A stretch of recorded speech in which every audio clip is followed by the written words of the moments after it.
Martínez y Karina Sosa.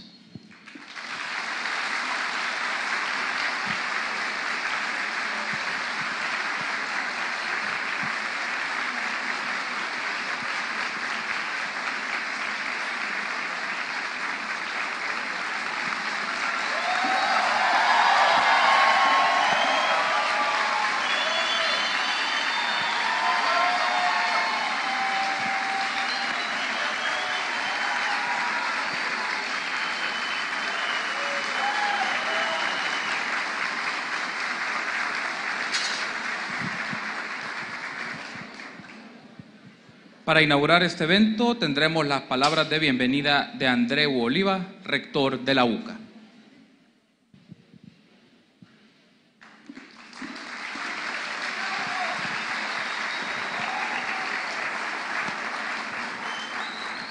Tengan todos y todas muy buenas tardes. Bienvenidos al cuarto conversatorio presidencial que organiza la Universidad Centroamericana José Simeón Cañas. Doy la más cordial bienvenida a la fórmula del Frente Farabundo Martí para la Liberación Nacional, al señor Hugo Martínez, candidato a la presidencia, y a la señora Karina Sosa, candidata a la vicepresidencia. Muchas gracias por acompañarnos esta tarde.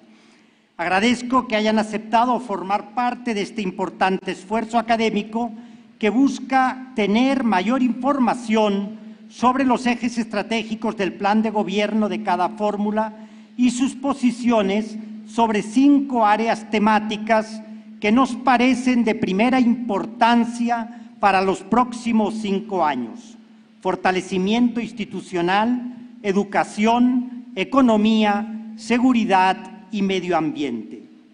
La libertad de expresión y el derecho a la información son un requisito indispensable para la existencia de una sociedad democrática.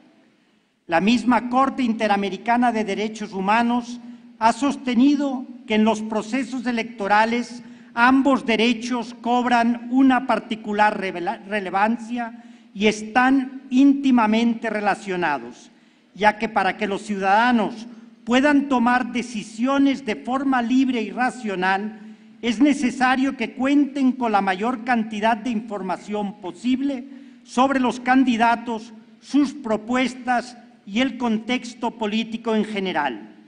Es fundamental que cuenten con una herramienta para la formación de la opinión pública y un instrumento de análisis de las plataformas políticas planteadas por los distintos candidatos. Es necesario que el electorado pueda cuestionar e indagar sobre su capacidad e idoneidad, así como disentir y confrontar sus propuestas, ideas y opiniones. Este es un espacio puramente académico y la UCA ha valorado que, en lugar de un debate presidencial al estilo estadounidense, este es el mejor formato para el fin que pretendemos: que la ciudadanía salvadoreña conozca mejor a los candidatos, sus planes de gobierno y sus posiciones sobre los temas fundamentales para el futuro de El Salvador. Buscamos que nos planteen las respuestas que les parecen más importantes para el desarrollo de El Salvador y así todos podamos ejercer el derecho al voto de manera informada. Queremos con estos conversatorios contribuir a la conformación del espíritu crítico, a la formación de la conciencia ciudadana y a la construcción de un país más democrático y participativo. Por ello, les pido respeto en todo momento y recordar que este es un espacio de diálogo, no un acto de propaganda política ni de oposición. También permítanme pedirles con todo respeto a los candidatos que nuestro interés es escuchar sus propuestas y conocer de primera mano cómo van a resolver los problemas del país en los aspectos mencionados. En este momento no nos interesan las críticas que tengan hacia otros candidatos o partidos políticos. Termino con 2 ideas de San Óscar Romero, nuestro profeta y mártir. La primera dirigida a los candidatos a gobernantes y la segunda a la población en general. Monseñor Romero decía de los que aspiraban a gobernar a El Salvador: los que verdaderamente quieren gobernar al pueblo para un verdadero bien, tienen que contar con la sincera participación del pueblo de El Salvador y no usar al pueblo solo como una escalera para subir y después no tener en cuenta al verdadero pueblo, que es al que tienen que servir desde el gobierno.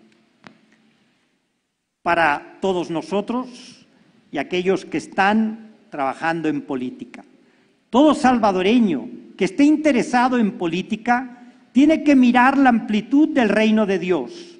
No tiene que fanatizarse, ni solo mirar por la rendija de una única organización o de su único proyecto. Tiene que ver todo el panorama político y el bien común del pueblo. Tiene que ser un ciudadano que desde la perspectiva de la esperanza cristiana comprenda al que tiene otro proyecto político distinto y entre todos buscar que el reino de Dios se entronice en El Salvador. Espero que este espacio sea de mucho provecho, que todos estemos a la altura del mismo, respetuosos y dialogantes, con un auténtico espíritu cívico y democrático. Gracias, Hugo y Karina, por estar aquí esta tarde. Gracias a todos ustedes por su presencia. Quiero también saludar y agradecer a aquellos que nos siguen a través de Facebook y Radio ISUCA. Aprovecho estas últimas palabras del conversatorio cuarto para comentarles que el orden de participación de los candidatos se debió a un sorteo con representantes de cada una de las fórmulas. Damos pues inicio al conversatorio presidencial con la participación de la fórmula a presidente y vicepresidente del FMLN. Doy la palabra a nuestros moderadores Fátima Peña y Carlos Monterrosa. Muchas gracias.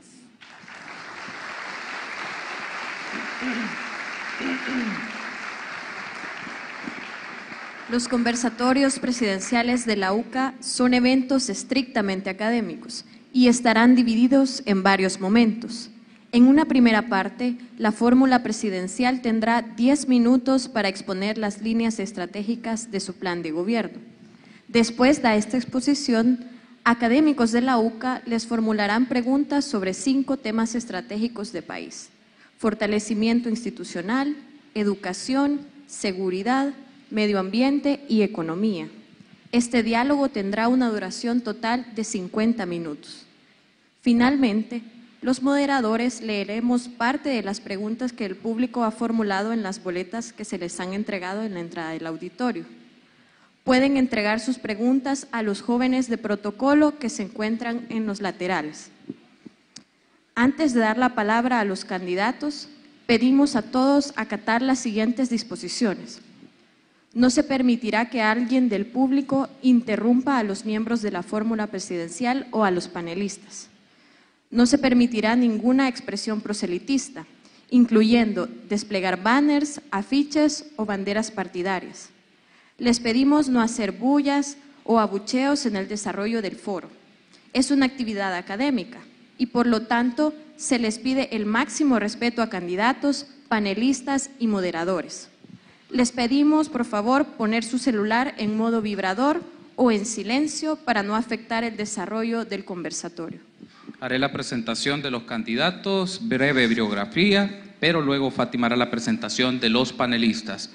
Hugo Martínez, candidato a la presidencia de la República, ingeniero agrónomo, graduado de la Universidad de El Salvador, tiene una maestría en Ingeniería de la Formación y Sistemas de Empleo por la Universidad de Toulouse, en Francia.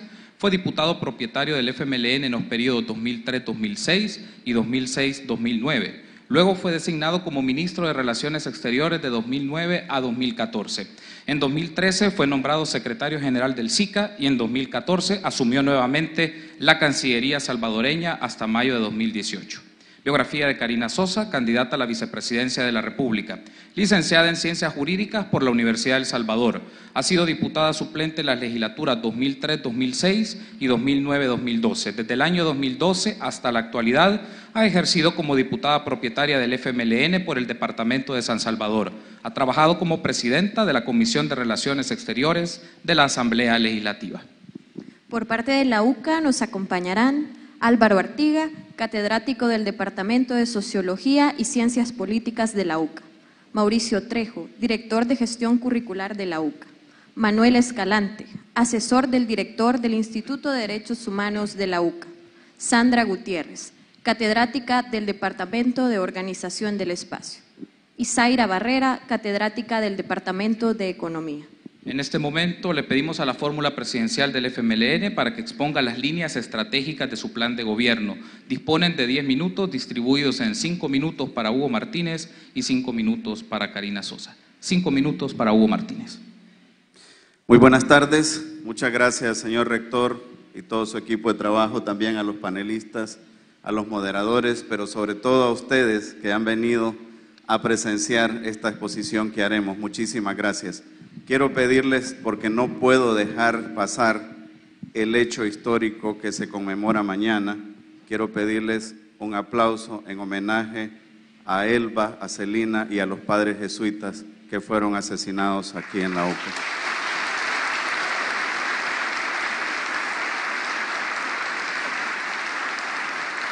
Muchas gracias.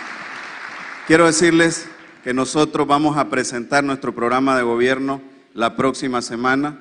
Es un programa que tiene 5 ejes principales, que tiene también una medida transversal y que está dirigido a 2 poblaciones fundamentales. Los ejes principales, por supuesto, que son seguridad, empleo y crecimiento, generación de empleo y crecimiento económico, educación, salud y todo el trabajo en función de nuestros salvadoreños en el exterior, porque creemos que la patria salvadoreña no solo somos los que vivimos aquí en El Salvador, sino cualquier rincón del mundo donde hay un salvadoreño y una salvadoreña.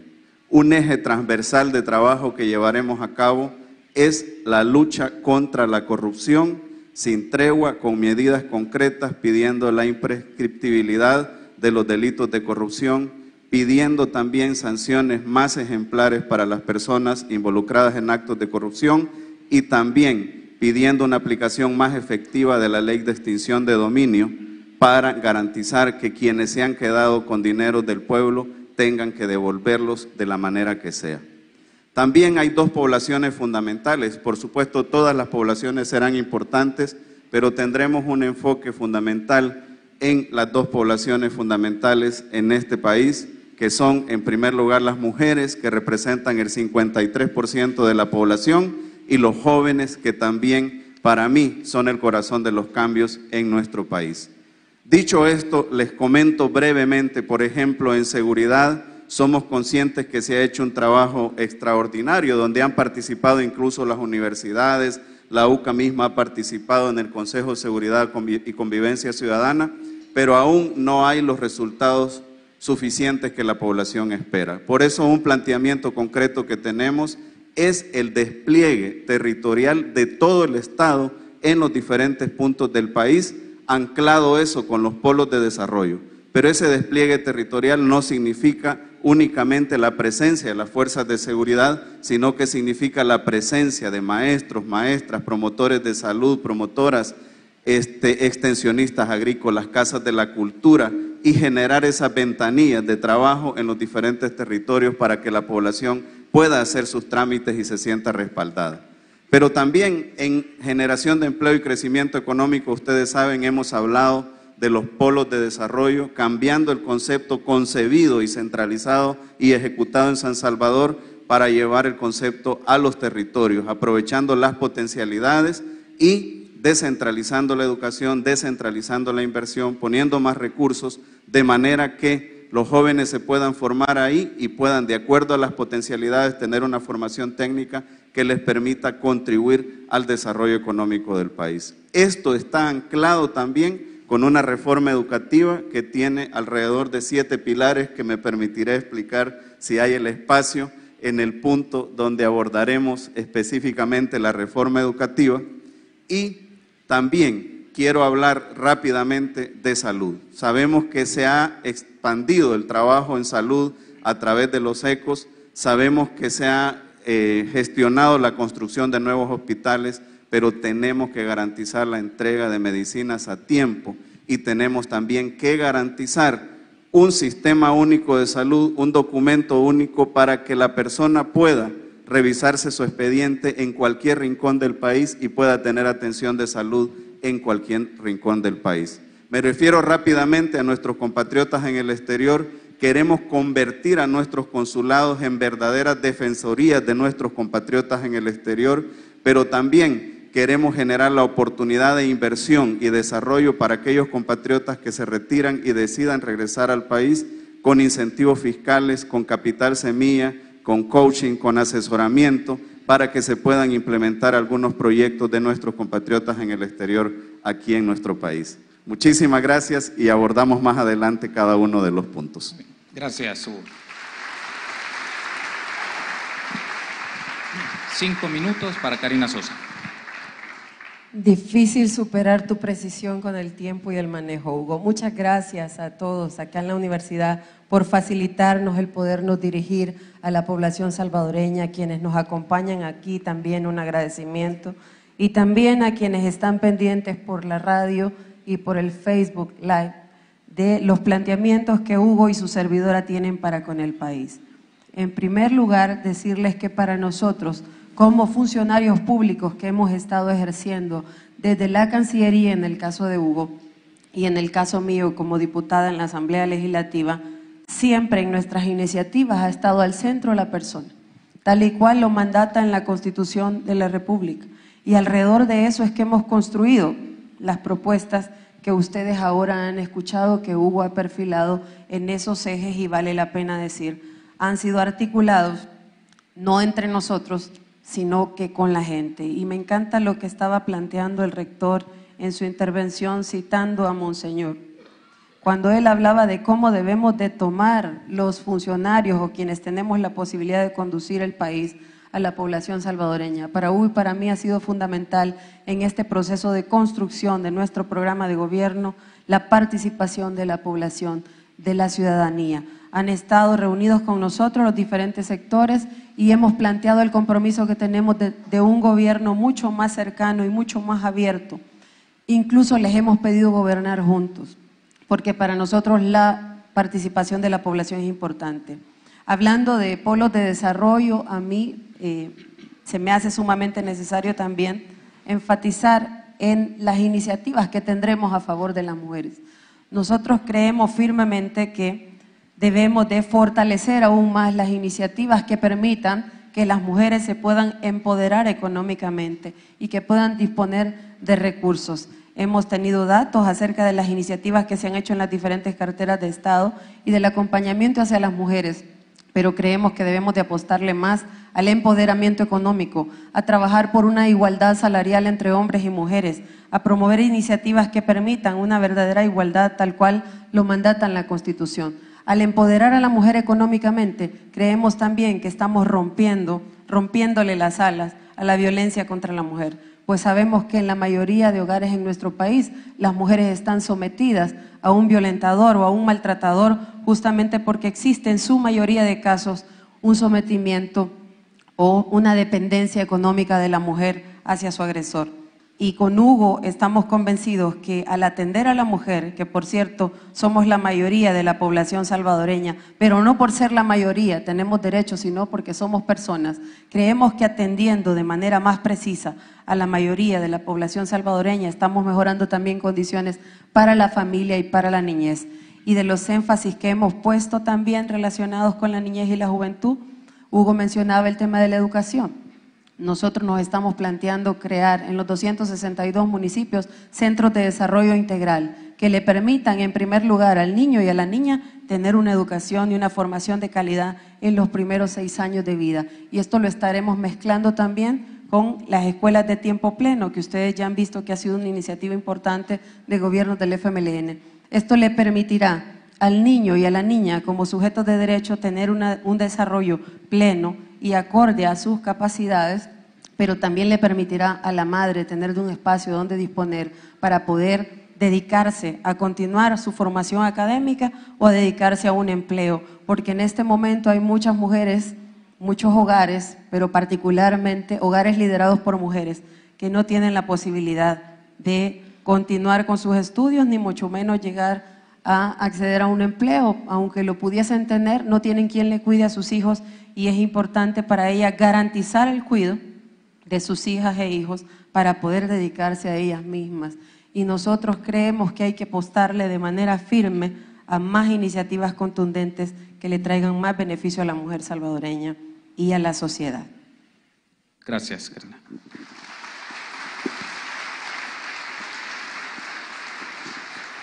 En este momento damos la palabra a nuestros académicos para que conversen con la fórmula presidencial del FMLN. Les recordamos que tendrán 50 minutos para este diálogo. Iniciamos con el eje de fortalecimiento institucional a cargo de Álvaro Artiga, doctor en Ciencia Política y de la Administración por la Universidad de Salamanca, España. También tiene una maestría en Teología y otra en Ciencias Sociales. Actualmente se desempeña como profesor e investigador del Departamento de Sociología y Ciencias Políticas. 10 minutos, Álvaro. Bien, en los conversatorios anteriores he venido preguntando sobre los partidos políticos a los que pertenece la fórmula, porque me parece que los partidos son una institución fundamental para el desarrollo democrático de los países. Y entonces voy a seguir preguntando sobre partidos políticos y la relación de ustedes con su partido político. Los presidentes cuentan con recursos para hacer lo que quieren que van a hacer. Su plan de gobierno, los 7 ejes, solo es posible llevarlos a cabo si tienen ciertos poderes. Poderes que les da la Constitución y poderes partidarios. Los poderes partidarios son fundamentales para llevar adelante un plan de gobierno. Y en ese sentido, le quiero plantear algo que yo he visto con su partido, o el partido con el que van, que son la fórmula. Porque esa relación con el partido es fundamental para lo que ustedes quieren hacer. El partido impulsó transformaciones, no siendo partido, sino siendo guerrilla, una organización político-militar, impulsó reformas políticas importantes en el país. Pero en la medida que impulsa las reformas, se reforma a sí mismo. Los agentes políticos, al cambiar las estructuras, cambian ellos mismos. Y eso se concreta en una dimensión organizacional y en una dimensión ideológica. En lo organizacional, se transforma de un frente de 5 organizaciones, de una organización de organizaciones, a un partido donde hay una dirección que se convierte en la que manda. Ustedes en este momento están en relación con esa dirección. Entonces, yo quisiera preguntarles, ¿qué les parece esto de que ese cambio en la forma de partido pueda tener implicaciones justamente porque hay una dirección que tiene peso sobre el partido y que no necesariamente comparte su visión?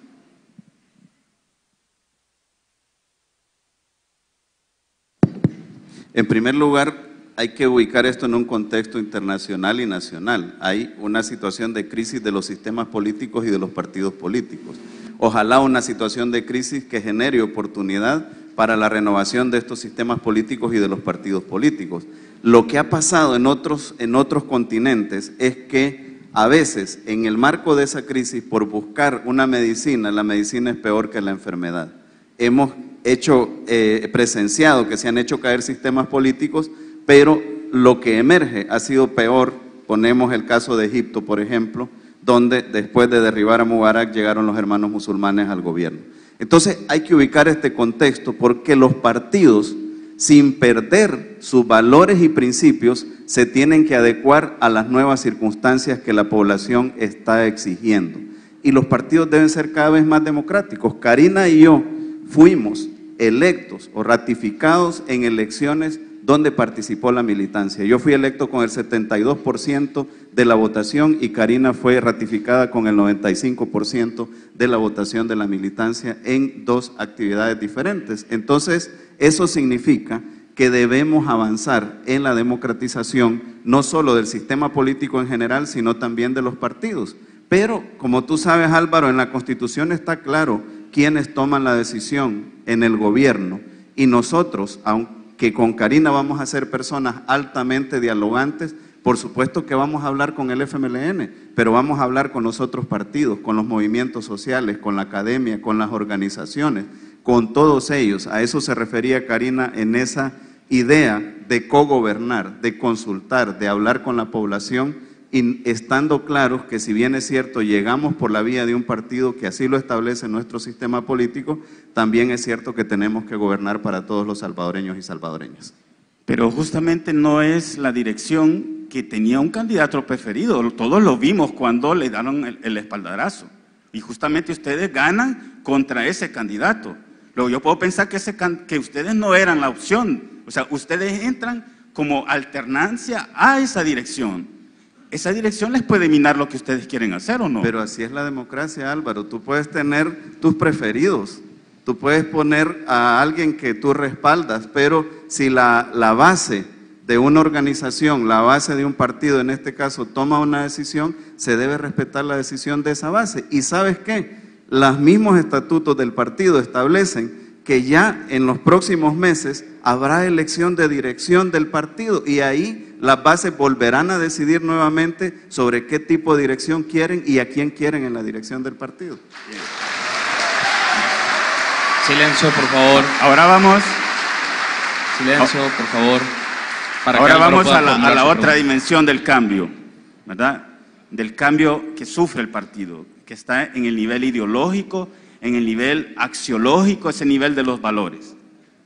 Y ahí podemos pensar que de una ideología revolucionaria, el partido y la dirección en este momento del partido, no digo que ustedes, pero me interesa cuál es su posición frente a lo que le pasa al partido, ¿verdad? Porque el partido les puede condenar a ustedes, ¿ya? Les puede condenar, ¿verdad? Es decir, en el sentido de el partido tiene autonomía, es una cara organizacional que es independiente de la cara ejecutiva y de la cara legislativa de los partidos. Por eso es importante que ustedes, digamos, tengan una posición al respecto. Entonces, de una ideología revolucionaria pasan a el pragmatismo más duro, diría yo, de lo posible, lo que es posible, y dejemos a un lado las metas que nos habíamos propuesto. Y de eso fácilmente a la aceptación plena de las reglas del juego capitalista. Y eso se expresa en las opciones de política que van adoptando. Yo, digamos, si escucho que ahora vamos a tener polos de desarrollo, si yo escucho que hay unos ciertos programas sociales que son de carácter asistencialista, si yo escucho que vamos a establecer relaciones con China capitalista, uno de los países más contaminantes del planeta, entonces yo digo, algo ha cambiado en el partido. Yo quiero saber si ustedes toleran ese cambio o van a hacer algún giro, intentar algo. Mira, Álvaro, siempre hemos dicho nosotros que los partidos deben ser como el bambú. El tallo casi difícilmente se quiebra, pero el follaje se puede adecuar a las nuevas situaciones, a una tempestad, a un viento. Si un partido cambia sus valores y principios históricos, deja de ser lo que era. Y nosotros hemos dicho que el FMLN, lo que nos está pidiendo la gente es que cada vez más veamos nuestros orígenes y rescatemos nuestros orígenes y trabajemos desde esos orígenes, pero con métodos y estilos de trabajo, con métodos y estilos de lucha del siglo XXI. Y hay en ese contexto también un realismo. No sé por qué te irrita un poco el tema del establecimiento de relaciones con la República Popular China, si independientemente del régimen que tenga, es un país con el que tienen relaciones 178 países en el mundo, incluido Estados Unidos, que lo tiene hace 40 años. Entonces esa es una realidad a la cual debía asistir el país, así como cuando el primer día de mi gestión como canciller corregí el error histórico que se había cometido y restablecí relaciones diplomáticas con Cuba. Pero eso, ¿qué significa para ti? No es que el FMLN se planteó una situación diferente a los otros gobiernos anteriores.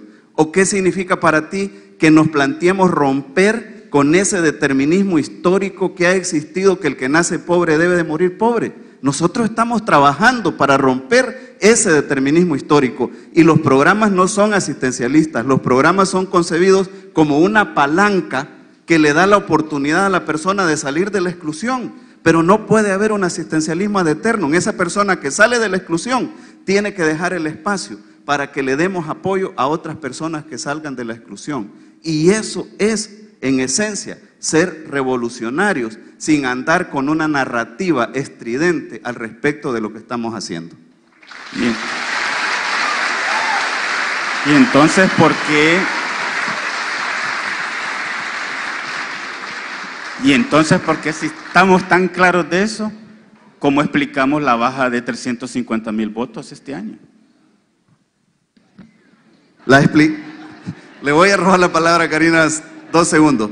La explicamos porque la gente precisamente nos envió una señal, Álvaro. La gente nos venía diciendo, miren, queremos más cercanía, queremos que revisen los subsidios, queremos que hagan estas y estas adecuaciones. Y no se les escuchó a tiempo. Entonces la gente nos golpeó la mesa y nos dijo, miren, queremos que nos hagan caso. Y ya hay algunas correcciones que la gente estaba pidiendo que se han comenzado a hacer.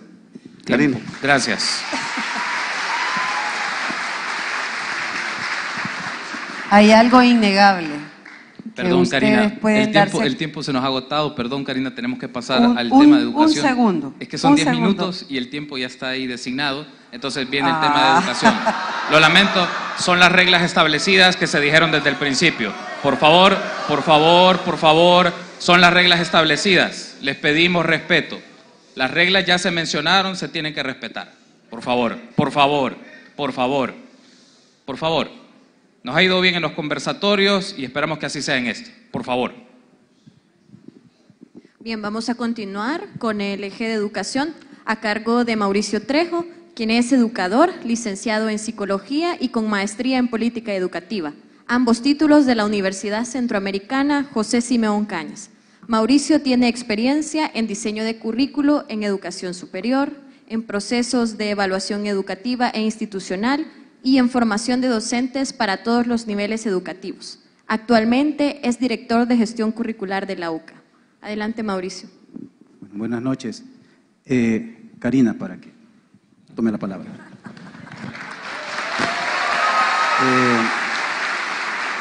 Ustedes tienen información privilegiada en 10 años casi de gestión de gobierno, que es recogida desde el Ministerio de Educación.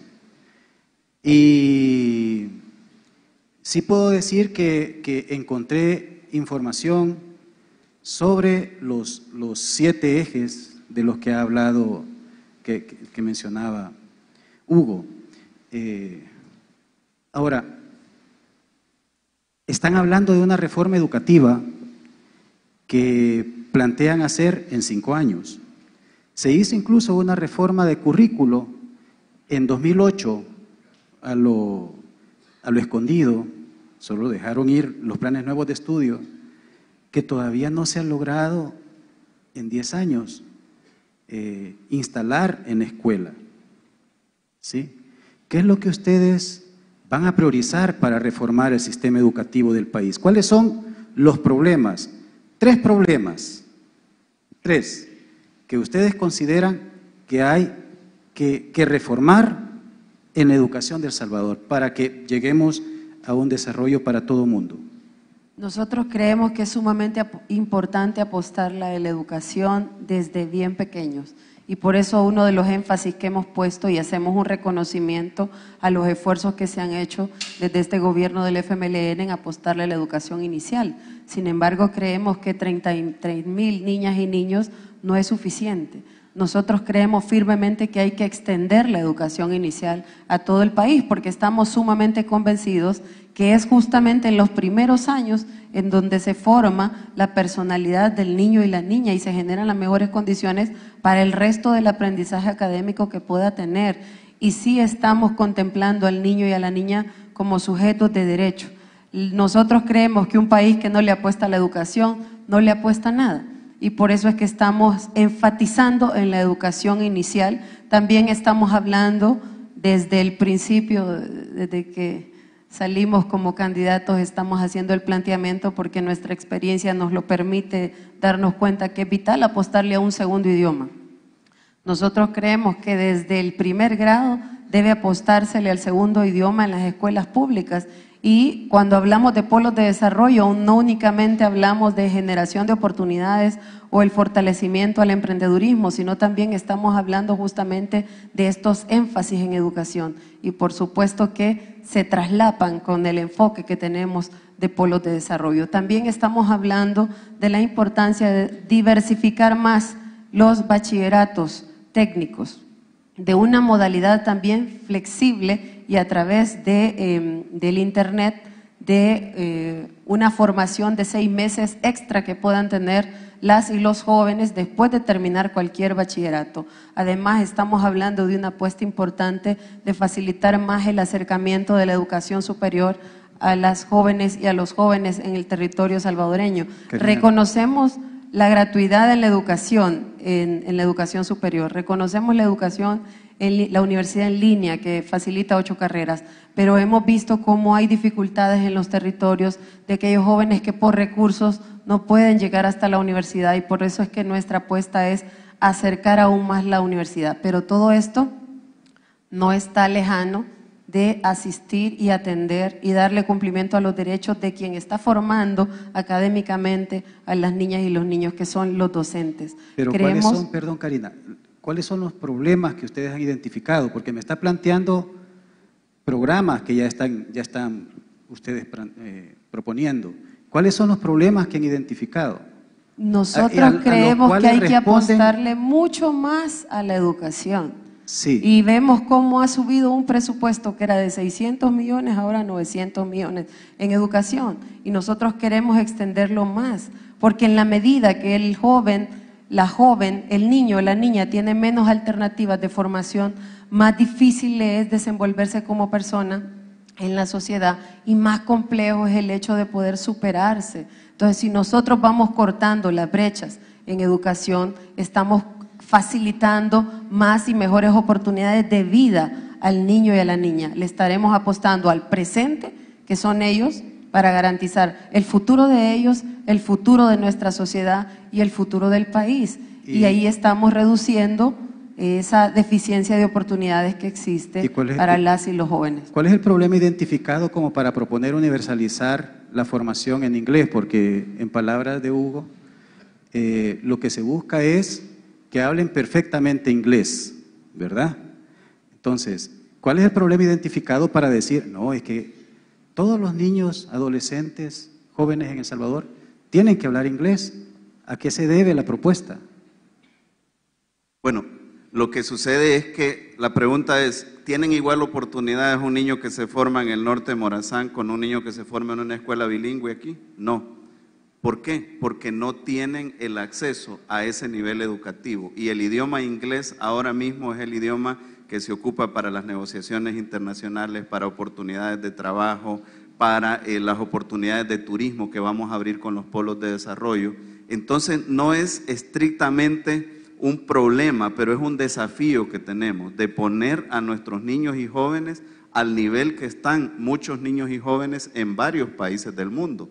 Y eso es lo que pretendemos responder. Claro que hay otros problemas que hemos identificado, por ejemplo el tema de los maestros, que solo hay un maestro en una escuela determinada. Nosotros queremos avanzar, hacer crecer esas escuelas, pero mientras tanto tenemos que designar personal que se dedique solo a llevar el tema administrativo de esas escuelas, porque el maestro no puede estar atendiendo los temas administrativos y dando clase como el único maestro en esa escuela.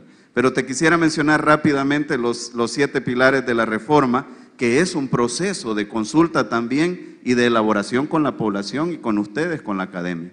Un pilar es, por supuesto, lo que decía Karina, la apuesta a la educación inicial, que ha sido una deuda. Tenemos un plan piloto de 33,000 niños, pero hay que extenderlo a nivel nacional. Sobre el Segundo 95% pilar, hay que llevarlo a escala. Exactamente.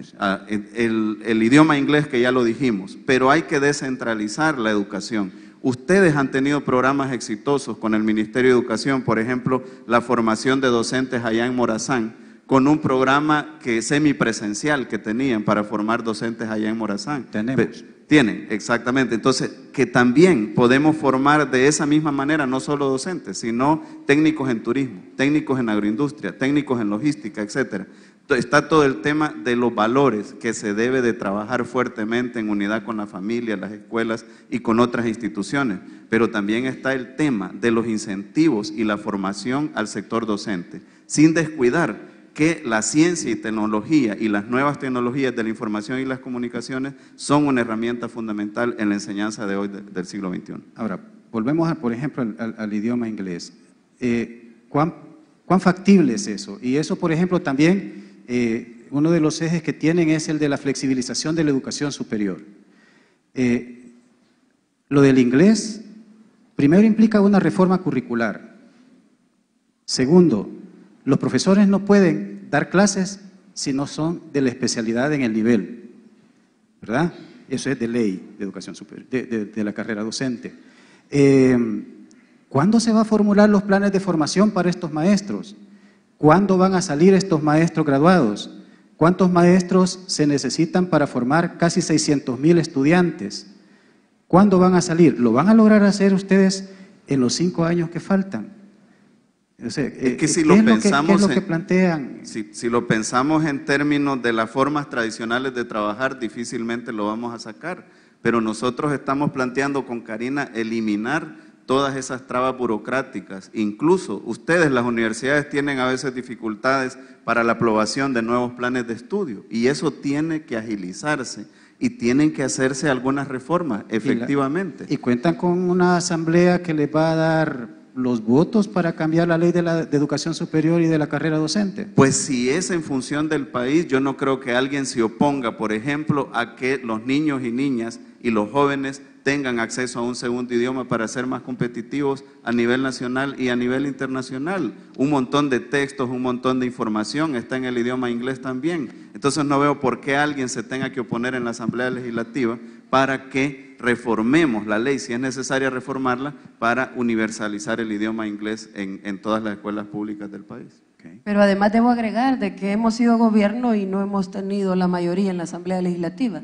Y sin embargo hemos ido haciendo reformas importantes que han generado un impacto en la vida de la población del país. Y con Hugo vemos estas cosas como desafíos, porque nosotros sí tenemos expectativas de seguir transformando El Salvador, a pesar de que nunca hemos tenido una asamblea legislativa a nuestro favor. Gracias, Mauricio.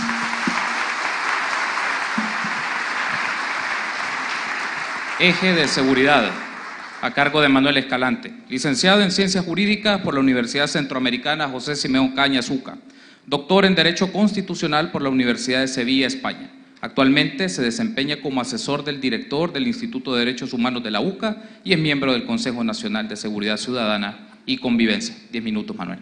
Gracias. Buenas noches a todos y todas. Buenas noches a la fórmula.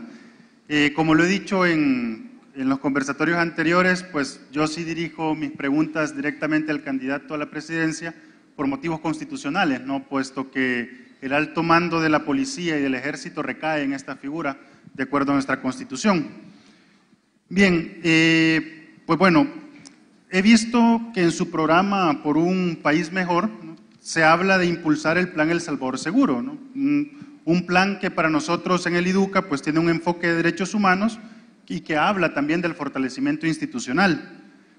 Sin embargo, no podemos perder de vista que este plan también ha convivido con unas medidas extraordinarias que han fortalecido la fuerza represiva policial y militar, muchas veces violatorias de derechos humanos, ¿no?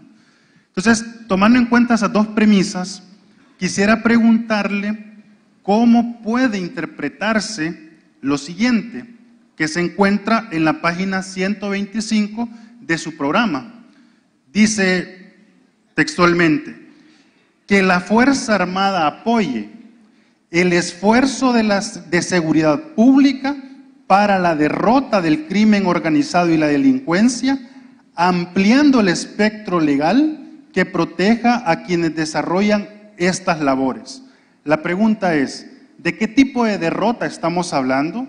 ¿De qué tipo de ampliación de espectro legal? y de qué tipo de protección a los agentes de seguridad estamos hablando. Bueno, lo primero que quiero decir es que me imagino que tienes un borrador del plan de gobierno, porque no lo hemos presentado y Karina y yo no hemos dado el ok a la versión final del plan de gobierno. Entonces,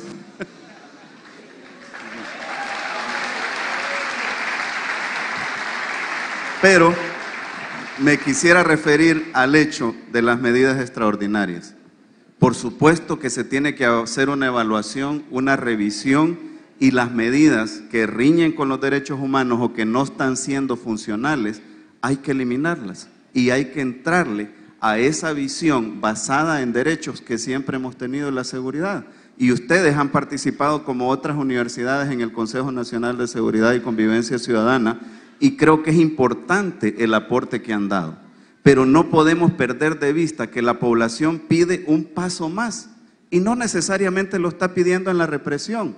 Lo que la población nos está diciendo es, hey, ¿saben qué? Ustedes están tomando las decisiones allá en San Salvador, en el Consejo Nacional de Seguridad y Convivencia Ciudadana, pero acompáñennos aquí en el territorio. Queremos al Estado aquí en el territorio, porque cuando ustedes vienen y están aquí todo tranquilo, pero cuando ustedes se van, nosotros volvemos a ser víctimas de los grupos criminales.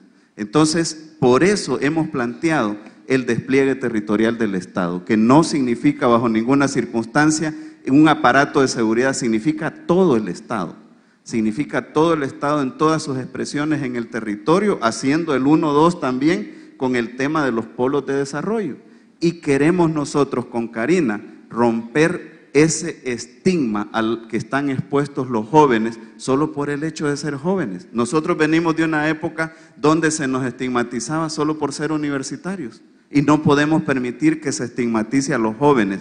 Los jóvenes quieren oportunidades. Cada empleo que le ofrecemos a un joven en los polos de desarrollo es un joven que estamos sacando de las garras y de la amenaza del crimen organizado. Pero también las expresiones de la educación, del arte, de la cultura, del deporte, son expresiones alternativas para garantizar que esos jóvenes que están siendo doblemente victimizados tengan oportunidades suficientes para salir adelante. Bien, gracias. Bueno, ahora también considerando otros temas, ¿no? Y otras, sobre todo, competencias constitucionales y legales, tomando en cuenta que la policía y en cierta medida también el ejército tienen la obligación de apoyar al sistema judicial, ¿no? Y también considerando el homenaje que rendimos al inicio de este conversatorio, mi pregunta sería, si se reiteran las órdenes de captura contra los militares acusados en el caso jesuitas, ¿usted permitiría que estos militares se escondan nuevamente en un cuartel como ocurrió en el 2012? Nosotros somos personas que abogamos por el Estado de Derecho y el respeto a la ley. Y si hay una investigación que respeta los dos principios fundamentales, en todo caso, no solo en este caso de presunción de inocencia y de debido proceso, y se giran unas órdenes de captura y se tienen que ejecutar, hay que ejecutarlas. Esa es la colaboración entre los diferentes órganos de Estado, y tú has podido ver cómo en diferentes casos, independientemente de quién se trate, la policía ha actuado de inmediato y ha detenido a las personas que se les ha decretado orden de captura. En ese punto, nosotros no vamos a tener, pero ninguna duda, en que si todo se ha hecho en base a derecho y hay una orden de captura, la vamos a ejecutar sea quien sea. Muy bien, gracias. Bueno, siguiendo con esta obligación que se tiene, ¿no?, de apoyar al sistema judicial en su conjunto, pero también ahora considerando, ¿no?, la actitud algunas veces deliberante del ministro de Defensa, sobre todo contra algunas investigaciones impulsadas por la Fiscalía contra miembros del Ejército, mi pregunta sería si usted mantendrá a este ministro que ha estado en los dos gobiernos anteriores en el cargo. Bueno, ya hemos dicho sobre la conformación de nuestro gabinete. Nuestro gabinete va a estar integrado fundamentalmente por caras nuevas y vamos a hacer un consejo que nos va a ayudar en el proceso de selección de los futuros miembros del gabinete. Ese consejo va a estar integrado, entre otras personas, por el doctor Fabio Castillo, que nos acompaña aquí, la doctora María Isabel Rodríguez. Van a ser parte de ese consejo que va a no va a seleccionar, pero en base a los criterios que nosotros con Karina demos, va a ser un proceso para ir seleccionando los nuevos miembros del gabinete, y por supuesto que habrá caras nuevas, como lo hemos dicho, y el 50% de ese gabinete va a estar integrado por mujeres.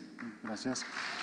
Bueno, como hablábamos al principio del Plan El Salvador Seguro, ¿no? Y también se hablaba ahí, le hace mucho énfasis, sobre todo el eje número 5, del fortalecimiento institucional del sistema de seguridad, y eso pasa, ¿no?, por el tema de la depuración de los agentes de seguridad. La pregunta sería, bueno, ¿qué acciones específicas impulsará para depurar la policía y el ejército, sobre todo cuando algunos de sus miembros se vean involucrados en ejecuciones extrajudiciales o provoquen desplazamiento forzado o abusen de la fuerza?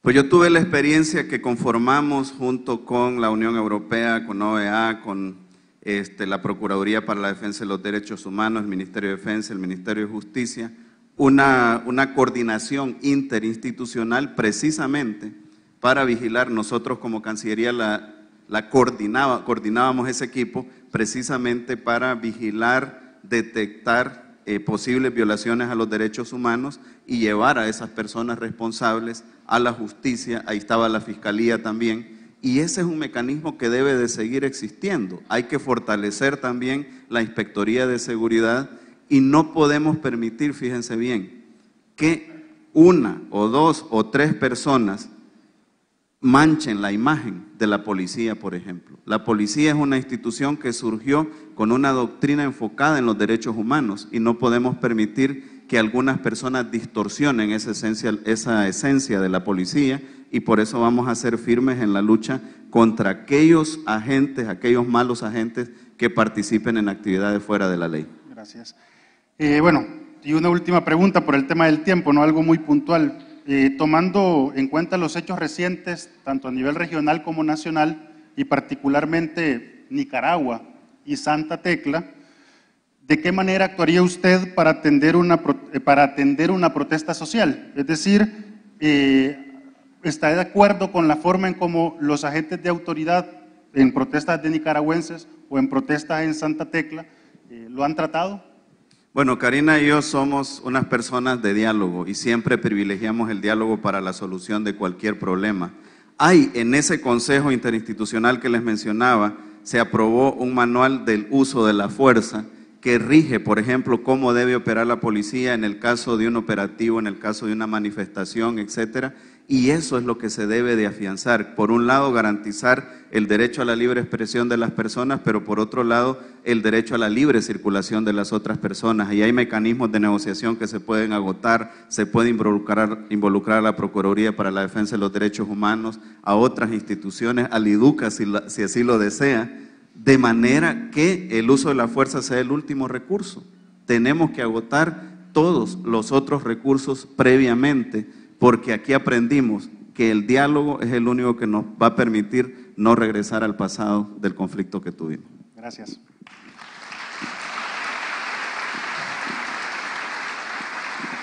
Eje de Medio Ambiente a cargo de Sandra Gutiérrez, graduada como arquitecta de la UCA. Posee una maestría en diseño urbano por la Universidad Tecnológica de Delft. También es graduada del Programa Especial en Estudios Urbanos y Regionales del Instituto Tecnológico de Massachusetts.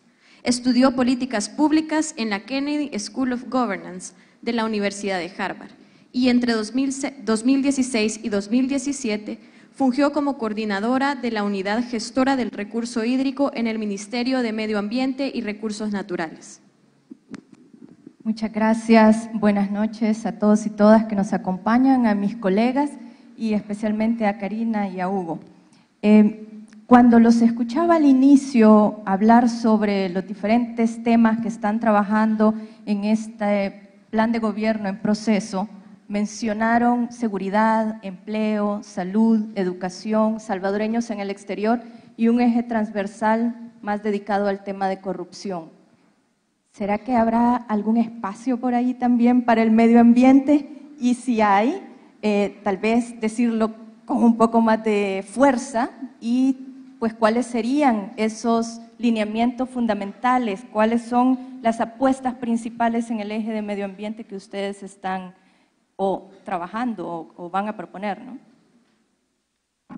Muchas gracias. Bueno, nosotros le estamos apostando a hemos mencionado una de nuestras propuestas como País Verde. Creemos que es importante apostarle más a los mantos acuíferos, hablamos de reforestar el país, hemos planteado una meta importante, ambiciosa se puede escuchar, pero estamos hablando de 500.000 hectáreas de reforestación.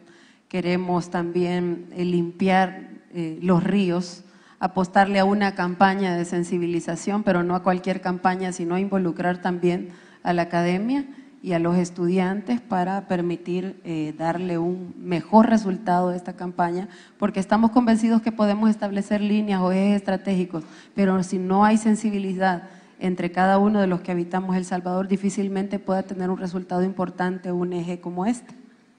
Y en el caso de la agricultura, bueno, dentro de las apuestas que tenemos, pues por supuesto que está la agricultura y la hemos vinculado justamente con el tema del medio ambiente, porque hemos visto cómo también el uso o el abuso de pesticidas y de todas estas cosas químicas para hacer producir la tierra afectan en primer lugar la salud de las personas, del agricultora que manipula de manera inmediata estos pesticidas o todos estos elementos para poder producir la tierra, pero también impacta en la salud de nosotros y también hace menos productivo el uso del suelo.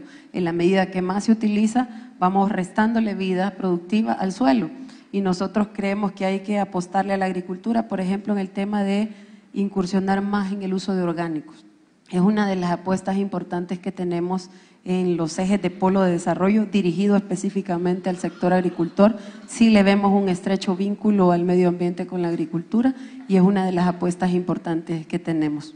Karina, y aprovecho, ya que has tomado la palabra, por ejemplo, Epsi Campbell, vicepresidenta de Costa Rica, y modelo a seguir para nosotras las mujeres en términos tanto políticos como de empoderamiento de las mujeres. Una vicepresidenta también le apostaría a temas como medio ambiente, mujeres, derechos humanos, que es lo que acaba de proponer Epsi Campbell junto con Michelle Bachelet en el seno de Naciones Unidas. Me asustó cuando dijo modelo. Sí, realmente desde la vicepresidencia estamos apostándole a que sea una vicepresidenta activa. De hecho, en la Asamblea Legislativa ustedes pueden revisar la trayectoria que ha tenido esta servidora y no me he quedado quieta en las diferentes iniciativas que hemos estado promoviendo desde el espacio legislativo. Y efectivamente, bueno, tengo un privilegio muy grande de ser representante de las mujeres desde ya, desde la Asamblea Legislativa, como candidata a la vicepresidencia y primero Dios, el próximo año como vicepresidenta, y por supuesto que el desafío es muy grande y yo quiero asumirlo de la mejor manera. Con Hugo hemos hablado de los énfasis que puede tener Karina Sosa desde la vicepresidenta y creemos que es importante revisar la trayectoria y el cúmulo que hay hasta este momento en la carrera política para poder canalizarlo de la mejor manera y apostarle desde esa experiencia a áreas de trabajo como las que usted menciona desde la vicepresidencia. El tema de las relaciones internacionales ha sido un tema en el cual esta servidora pues se ha estado desarrollando en los últimos años de la carrera política, pero también he tenido acercamiento con temas como los que usted menciona y soy una mujer sumamente sensible también con el tema del medio ambiente. En cada espacio en el cual hemos compartido con Hugo, desde ya estamos hablando de eso y no lo planteamos ahora al principio, pero ha sido parte de esas pláticas que hemos tenido ya en más de 240 visitas que hemos tenido en el territorio salvadoreño. Porque nos hemos acercado de manera intensa a cada uno de los salvadoreños en estos municipios que hemos ido y el tema de medio ambiente ha sido parte de nuestro énfasis. Me interesa mucho, Karina. Acercarse a los territorios es un punto bien importante. Y, por ejemplo, evidentemente hay avances, ¿no?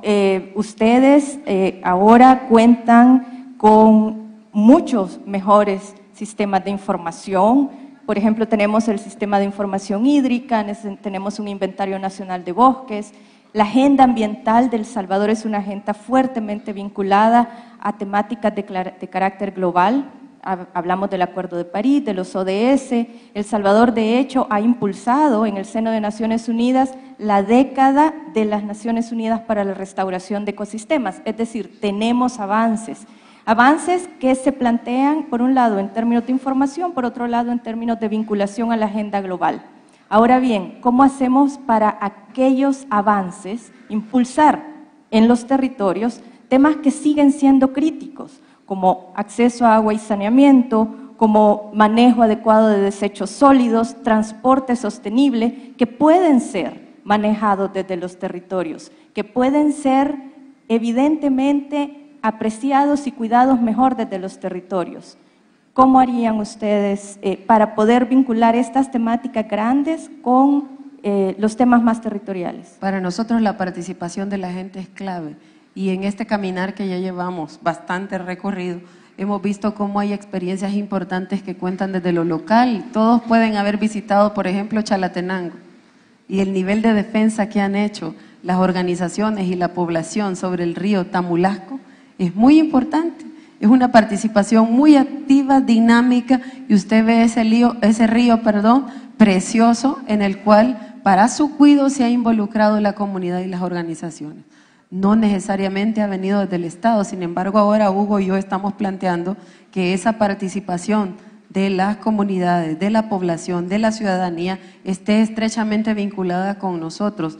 Por eso hemos hablado de ese concepto de cogobernar. No es algo que nos lo hemos inventado por un momento electoral. Creemos firmemente en la participación de la gente, y creemos que si hay avances importantes como los que usted cita, los desafíos pueden ser perfectamente superados si vamos de la mano con esfuerzos ciudadanos. Y esa es una de las apuestas que tenemos con Hugo: fortalecer más el vínculo con la ciudadanía, darle mayor participación y reforzar todos esos pasos que ya hemos dado como país en cuanto a la protección del ambiente. Usted tocaba los temas de desechos sólidos, el tema de la descontaminación del agua potable, el acceso a la misma. Son retos importantes y grandes que tenemos como país, que nosotros creemos que acompañados de la ciudadanía vamos a poderlos superar y encaminarnos, mejor dicho, a la superación de estos retos ya en algo concreto. Y podríamos pensar también en empoderar mejor a nuestros ciudadanos. Por ejemplo, cómo vinculamos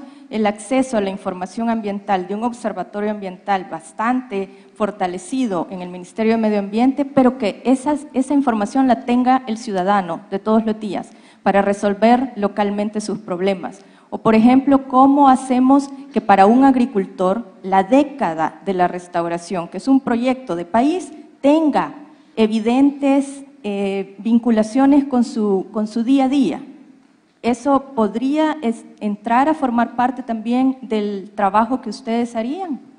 Sí, por supuesto que sí, y ahí encaja con el uso de las nuevas tecnologías de la información y las comunicaciones. Toda esa información ambiental, toda información de posibles desastres, de amenazas, etcétera, perfectamente puede ser referenciada a los móviles, a las computadoras de las personas que tienen acceso a ese mecanismo, pero también hay enlaces de radios comunitarias, hay toda una infraestructura, una capacidad instalada que nos puede permitir difundir esa información y generar más conciencia. Y quiero decir que la verdad es que en un plan pues bastante completo, por supuesto, usted lo verá, el componente ambiental es fundamental, pero queríamos poner sobre la mesa las primeras 5 prioridades sin que eso signifique pues que el componente ambiental sea clave, y estamos trabajando con Karina en medidas sobre cosas que ya están en marcha, pero también sobre cosas nuevas que vamos a ejecutar. Todo el tema de la conciencia ecológica,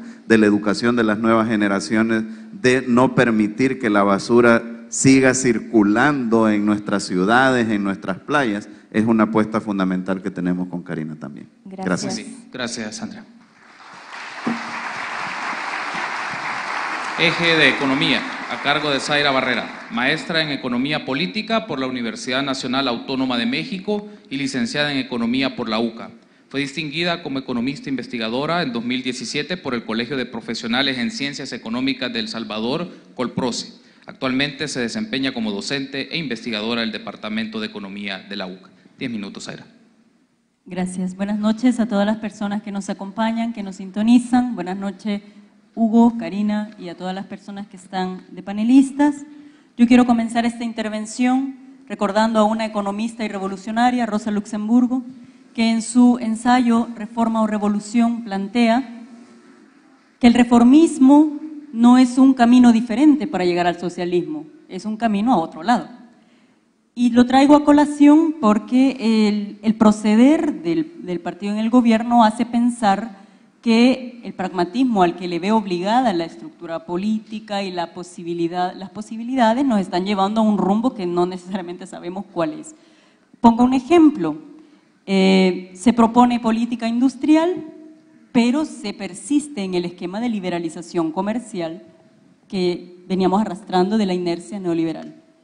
Se proponen programas que requieren mucha inversión pública, se propone inversión pública, pero también se propone insistir en los incentivos fiscales como mecanismo de atracción de inversión, aun cuando la misma Conferencia de las Naciones Unidas para el Comercio y el Desarrollo, la UNCTAD, en su evaluación de política de inversión de El Salvador, afirmaba, tienen unos esquemas, unos incentivos muy bonitos, pero no los evalúan, o sea, no saben qué están obteniendo por esos incentivos, pero insistimos en ellos.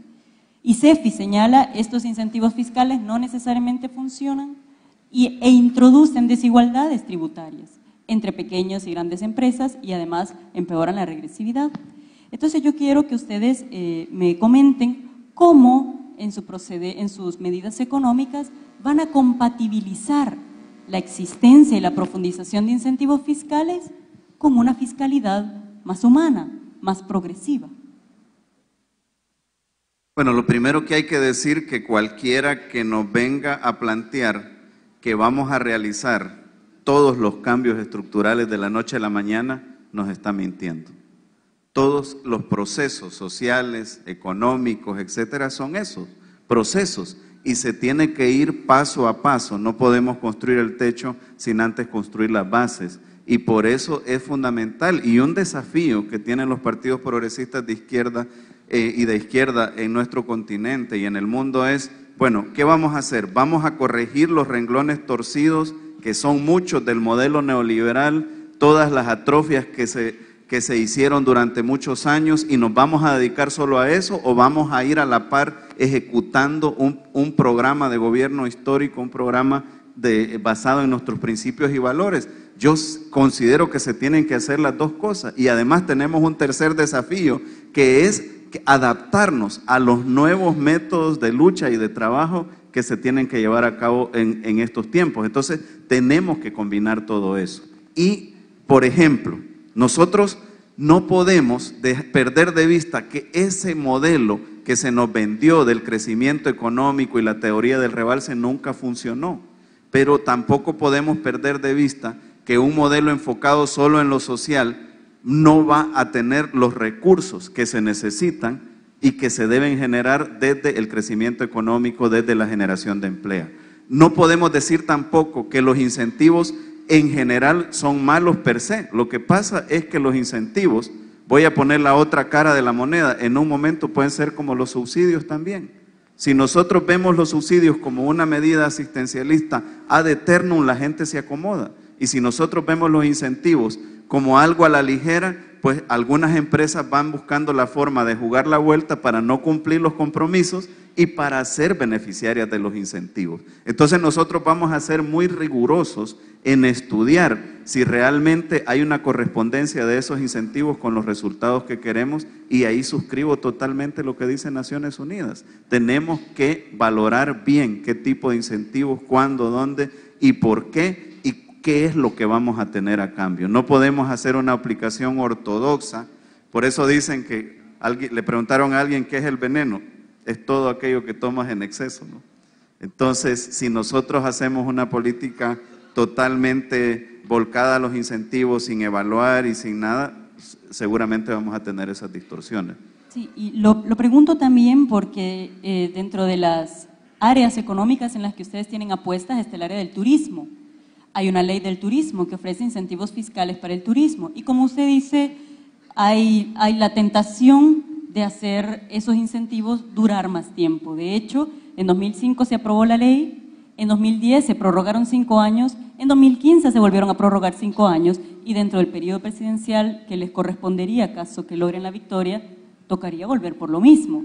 Y no lo deciden ustedes desde el Ejecutivo, se decide en otras instancias donde pues ya con Álvaro hablaron cómo están los poderes. Entonces yo lo señalaba por eso, porque hay una inercia con la que ustedes desde el Ejecutivo difícilmente pueden romper, pero que está socavando las finanzas del Estado, que finalmente van a socavar la posibilidad de hacer todos los programas sociales que proponen, que son muchos y que requieren financiamiento y que no van a ver la luz si no hay dinero. Entonces yo introduzco esa inquietud porque es un gran reto que enfrentarían y no sé si ustedes han identificado cuáles son los caminos, por dónde se le puede entrar, porque a diferencia de las otras fórmulas, el partido de ustedes está en el gobierno y no sé si ha hecho adelantos para evaluar los incentivos que ya están y sobre la base de esos adelantos ustedes dijeron, si funcionan, entonces los vamos a continuar, o solo estamos haciendo la apuesta así como un cheque en blanco. Entonces, introduzco ese tema. Pero quiero aprovechar para incorporar otra pregunta, y la pregunta es, ustedes hablan de una auditoría de deuda, haciendo alusión al documento preliminar. Hablan de una auditoría de deuda y de una reestructuración. Sí. No sé si van a haber cambios profundos en lo sucesivo, pero hablan de una auditoría de deuda y de una reestructuración. Yo quisiera que ustedes identificaran o nos contaran cuáles son las ventanas de oportunidad que ustedes ven para llevar a cabo una medida como esta en el escenario político-económico que les correspondería. ¿Cuáles son las ventanas de oportunidad que ustedes ven como para decir, esto se puede hacer en materia económica y nos va a dar oportunidad? Bueno, lo primero es que ese tema y el tema fiscal también no se puede abordar en solitario, se debe abordar en un concepto de país, porque aquí estamos pagando las decisiones que se tomaron hace varios años, ¿verdad?, de buscar la solución más fácil, el endeudamiento, etcétera. Entonces tenemos que trabajar, por un lado, en una señal muy clara de unidad como país para replantear, renegociar la deuda, pero que estemos dispuestos todos, independientemente de la posición en la que estemos, de garantizar esos compromisos, número uno.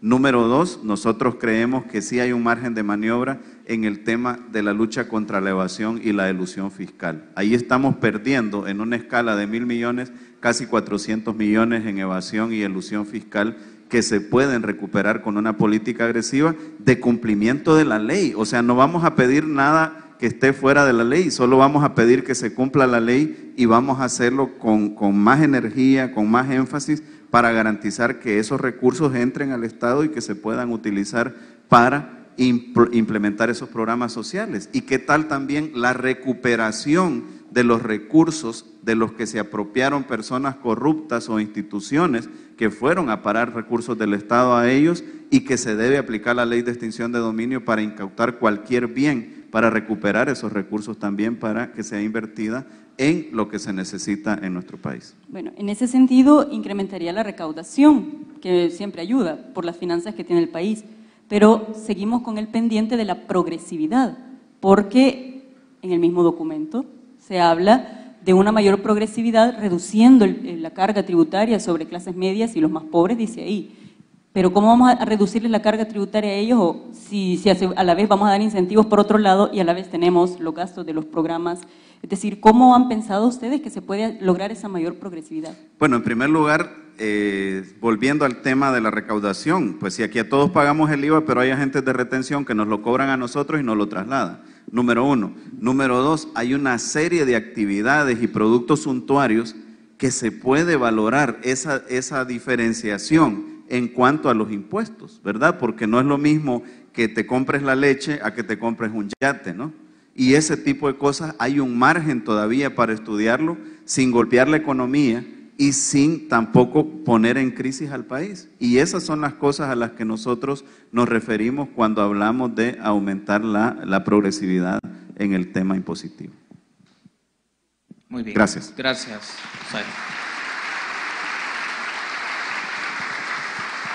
Pasamos al segmento de preguntas del público. La metodología consiste en leer las preguntas realizadas por el público y la comunidad universitaria. Las interrogantes serán agrupadas por temas afines y se comenzará con las preguntas elaboradas por el Consejo Estudiantil de la UCA. Tienen 3 minutos por cada pregunta.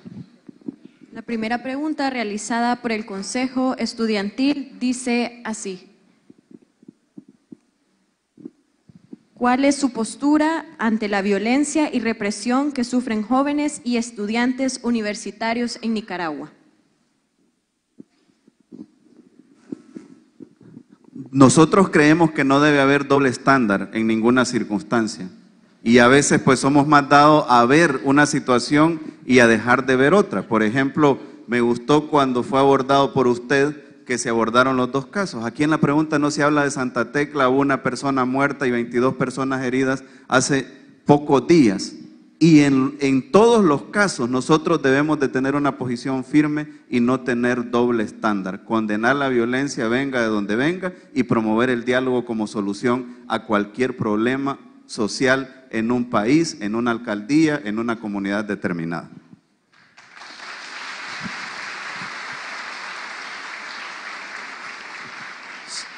Siguiente pregunta del Consejo Estudiantil. ¿Cómo se aumentará el empleo juvenil si la empresa privada no contrata a jóvenes a pesar de los incentivos fiscales que le otorga el Estado para ello? 3 minutos. Bueno, lo primero que estamos planteando es precisamente de que hay que flexibilizar la educación superior porque a los jóvenes se les dice, bueno, tienes que sacar una licenciatura, sacan la licenciatura y no encuentran empleo o se les dice qué experiencia tenés. Y ahí es donde nosotros planteamos que después de bachillerato se puede garantizar una formación técnica que le dé una salida lateral a los jóvenes en un área potencial de desarrollo de una zona o de una determinada industria en nuestro país. Y ahí yo estoy de acuerdo que vamos a tener que hacer una revisión de esos incentivos fiscales, porque si nosotros estamos dando incentivos, hay gente que se está beneficiando de eso, pero no nos está dando el retorno que nosotros esperamos por esos incentivos, no está funcionando. Es lo mismo que estamos diciendo de los polos de desarrollo. Estamos dispuestos a dar incentivos a una empresa que se vaya a invertir al norte de la Unión. Pero claro, tiene que demostrar esa disposición, tiene que demostrar esa apertura para recibir el incentivo y no al revés, ¿verdad? Dar el incentivo como un cheque en blanco. Entonces, esa sería la idea, sería buscar la formación técnica para la salida lateral, pero también hacer cumplir esa negociación que se ha dado para otorgar un incentivo determinado para contratar a personas jóvenes. Gracias. Siguiente pregunta. ¿Cuáles medidas han fracasado y deben ser abandonadas en un nuevo gobierno? Imagino que se refiere a medidas implementadas por los últimos 2 gobiernos del FMLN.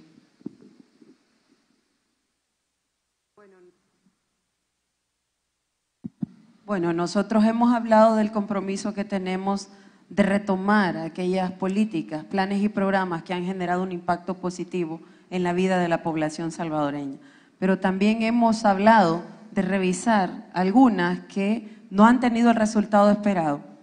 Por ejemplo, en el tema de los subsidios. Nos hemos encontrado en nuestras conversaciones con los diferentes sectores, en las comunidades que hemos visitado, que hay personas que todavía no se sienten satisfechas con el mecanismo que se ha utilizado para la designación de los subsidios y siguen resintiendo, y reconocemos los esfuerzos que se han hecho por parte del gobierno central en subsanar el tema de los subsidios, pero nos encontramos que es algo que a nosotros debemos de prestarle mucha más atención y hay que revisar justamente esos mecanismos de designación, el tema de los paquetes agrícolas también. Hemos encontrado que hay personas que son agricultores que aún no tienen acceso al paquete, pero ellos nos denuncian que hay personas que no son agricultores que han tenido acceso a un paquete agrícola y son cosas que nosotros estamos comprometidos a revisar, porque es que la intención es de que en la medida que se subsanen estas situaciones, por supuesto que habrá mucha más cobertura, porque la intención de facilitar este tipo de programas a la población es positiva y lo que hay que revisar es mecanismos que han imposibilitado que efectivamente tenga la cobertura que debiese tener y llegar a más beneficiarios de estos programas. Son algunas de las cosas que para nosotros se convierten en retos importantes y que nos comprometemos con la población a revisar para subsanar con el objetivo de que puedan llegar a más beneficiarios.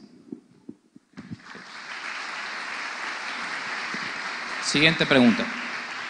¿Reconocerá su gobierno el desplazamiento forzado? ¿Qué harán al respecto?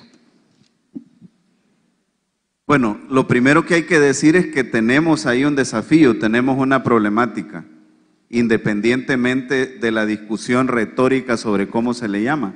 Por eso es que nosotros hemos propuesto el despliegue territorial del Estado, porque si el Estado está ahí, la gente se siente más segura. Pero aquí no se habla, por ejemplo, de los miles de jóvenes que se tienen que venir a la ciudad para buscar un empleo. ¿Y a eso cómo le vamos a llamar?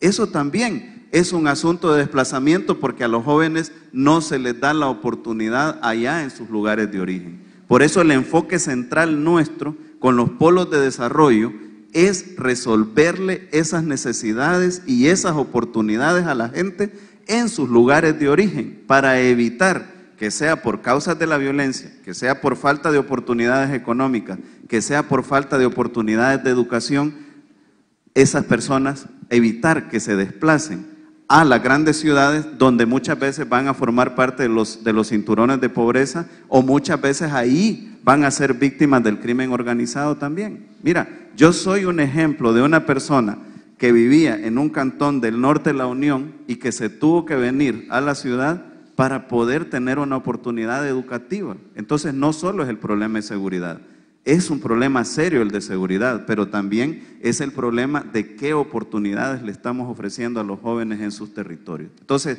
independientemente cómo le quieras llamar, lo que hay en el centro es un problema que se tiene que resolver y es la urgencia de generarle oportunidades a los jóvenes en sus lugares de origen, y no solo oportunidades educativas de mejor seguridad, sino culturales, de esparcimiento, de un primer empleo, etcétera. Por eso nuestra visión de los polos de desarrollo es una visión integral y obedece a cada una de esas necesidades que estamos visualizando. Utilizó la palabra retórico. ¿Por qué considera que es retórico hablar de desplazamiento forzado? No, yo no califiqué el término. Yo dije que independientemente de la forma en que hablemos del caso, me referí a la retórica del caso, no específicamente a cómo se le llama por algunos sectores. Lo que estoy diciendo y quiero decir es precisamente que tenemos un problema y ese problema hay que responderlo, pero la gente no solo migra por problemas de seguridad, se los acabo de demostrar, se los acabo de relatar, que también migra buscando otras oportunidades económicas, de educación, etcétera, y por eso la solución debe ser global, no solo enfocada desde el punto de vista de la represión del delito y de la seguridad. Ok, gracias. Siguiente pregunta. ¿Cuál es su postura frente al aborto y sus 4 causales, así como el matrimonio igualitario?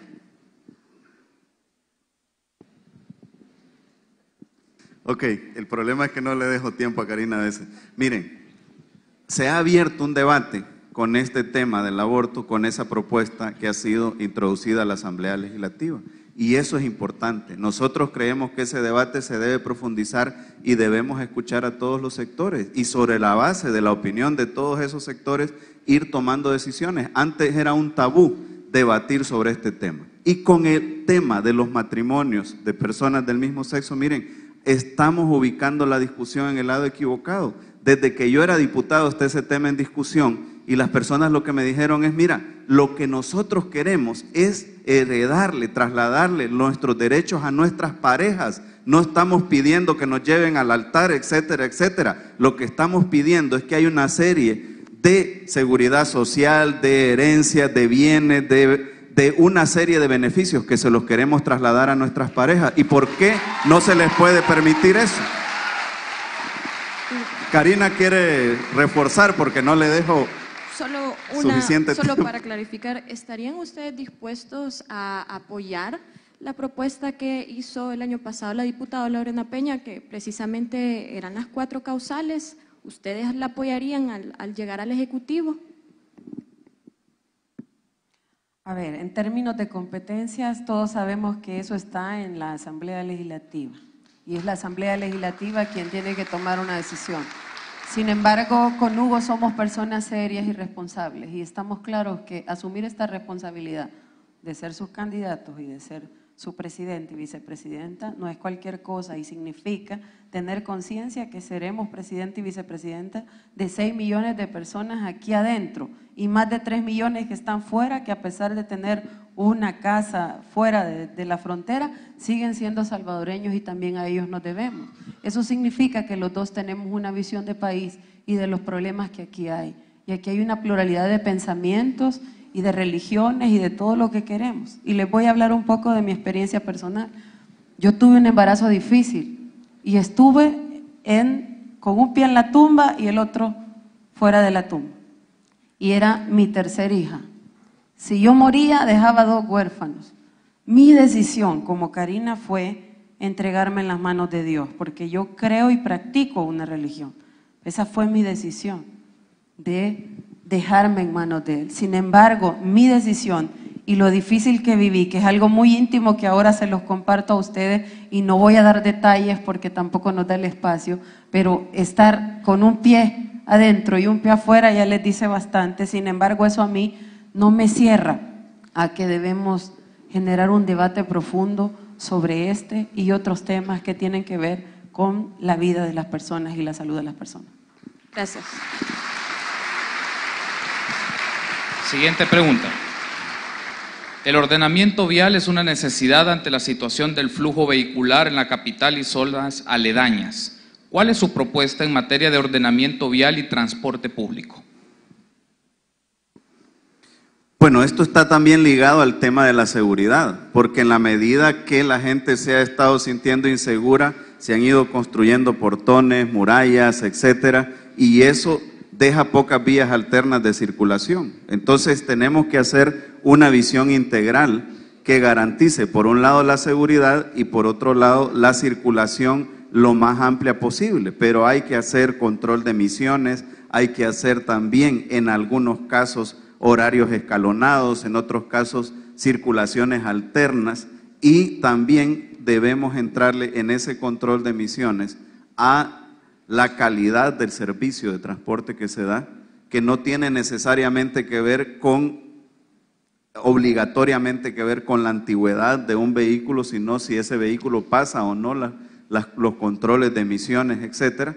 Y todo esto pues tiene que formar parte de una política no solo de circulación de vehículos, sino una política de urbanismo en la capital, pero en las otras grandes ciudades del país, porque lo que vemos es que el problema de la capital se está reproduciendo en San Miguel, se está reproduciendo en Santa Ana, y entonces nosotros pensamos en que se debe hacer un enfoque integral, considerando las variables de la seguridad, las variables de la calidad del transporte, las variables del control de emisiones, las variables de la atención que se da a los usuarios del transporte.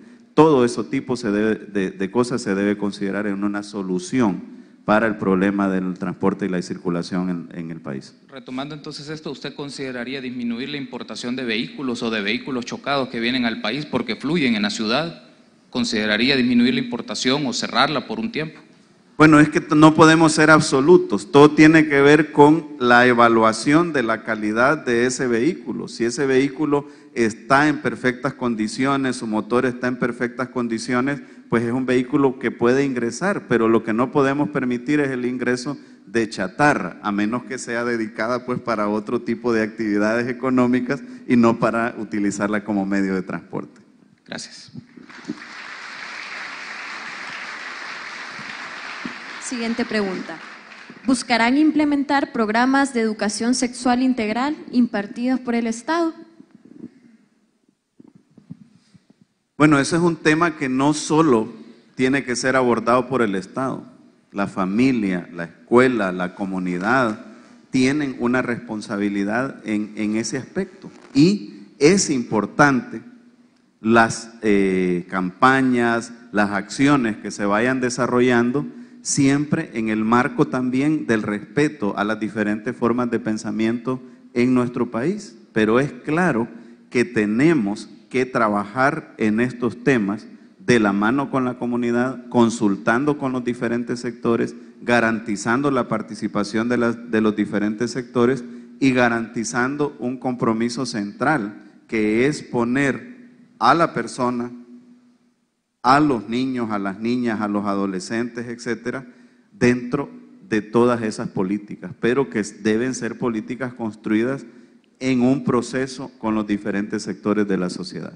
Siempre se menciona cuando se pregunta esto que se va a trabajar con diferentes sectores, pero le pregunto a usted con qué sectores se piensa trabajar este tipo de programas de educación sexual integral, porque digo, hemos visto cómo, por ejemplo, la Iglesia siempre quiere o tiene un punto de vista y quiere o se opone a que el Estado eduque a los estudiantes en este tema. ¿Estarían ustedes dispuestos a hablar con la Iglesia? Bueno, yo soy enemigo de las generalizaciones porque de alguna manera esta universidad es gerenciada por una orden de una religión, y eso no quiere decir que ellos les digan a ustedes cómo tienen que pensar. No recuerdo yo estudié en estas aulas también, y bajo ninguna circunstancia se nos quiso imponer solo porque esta universidad está gerenciada por la orden de los jesuitas. Entonces, no podemos generalizar. Lo que tenemos que hacer, y fíjate que aquí en el país hemos tenido hasta conflictos por los prejuicios que construimos entre nosotros, que se convierten en muros porque no estamos dispuestos a hablar con las otras personas. Hay que hablar con todos, hay que escucharlos a todos, hay que escuchar su punto de vista y después de eso construir una solución de consenso de nuestra sociedad. Para eso estamos nosotros como gobernantes, para a través de escuchar a todos los sectores construir una solución que represente la unanimidad en algunos casos, pero en otros casos el consenso, que significa que algunos consentimos en función de una mayoría determinada que se inclina por el rumbo que debe tomar una decisión o una política pública. Siguiente pregunta. ¿Cómo piensan garantizar el buen trato en el sistema de salud? Agradecería fueran específicos en la metodología.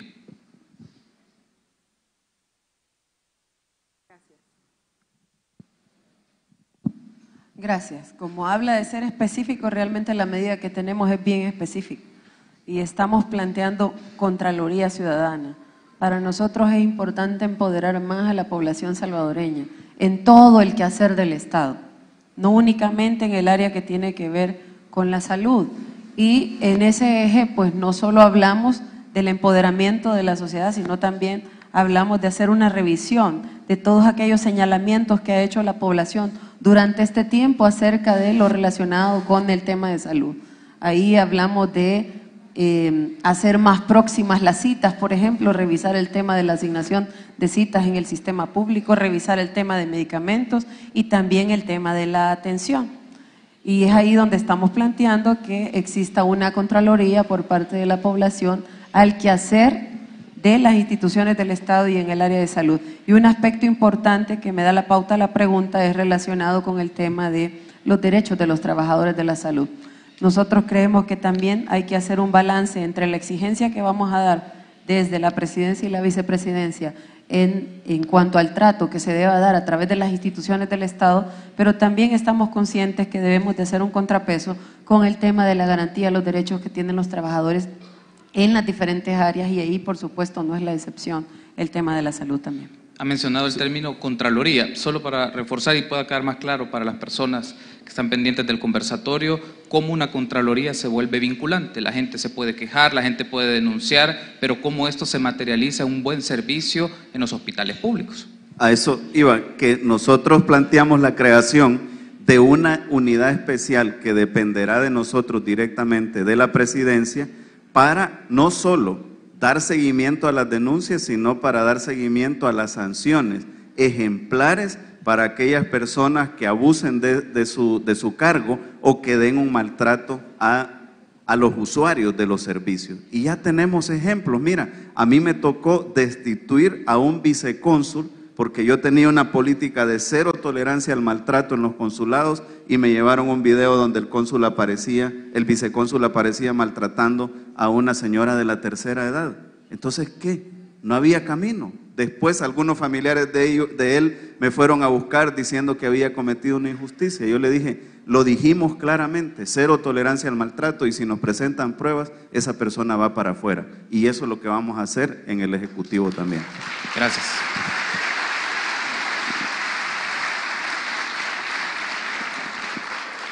La siguiente pregunta. ¿Qué chance hay de que se unan a nuevas ideas? ¿Bajo qué parámetros?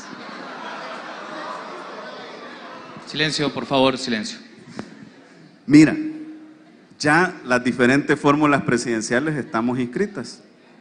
Ya fuimos inscritas, ya el Tribunal Supremo Electoral determinó que estamos inscritos. Hay ahí algunas prevenciones que se le han hecho a algunos, ¿verdad? Pero bueno, como decía el rector, no nos vamos a referir a las otras fórmulas. Vamos a ir a una elección donde Karina y yo estamos trabajando a conciencia para tener el respaldo de la población, y estamos trabajando con una mentalidad que sí, hay cosas buenas que se han hecho que las debemos continuar, que hay cosas que debemos corregir, pero que también nos tenemos que atrever a hacer cosas nuevas que la población está pidiendo que hagamos. Y eso es, esa pregunta que se hace es algo que se va a discutir más adelante, pero nosotros estamos convencidos que si hacemos un trabajo a conciencia y si Dios lo permite, Karina y yo vamos a hacer la fórmula ganadora, vamos a ser el presidente y la vicepresidenta de este país. Silencio, y te voy a decir algo más, nosotros somos la única opción de izquierda que existe en este país. Y silencio, por favor, silencio. No hay nadie que pueda hacer políticas de derecha mejor que los partidos de derecha. Así que la gente tiene que decidir entre las opciones de derecha y la opción de izquierda que existe en este país, que somos nosotros. Siguiente pregunta. ¿Cómo harán para incrementar los ingresos del Estado? Bueno, hemos hablado mucho del tema de la elusión y la evasión, pero también hay un aspecto pendiente y tiene que ver con la mora de algunas empresas que tienen pendiente con el Estado.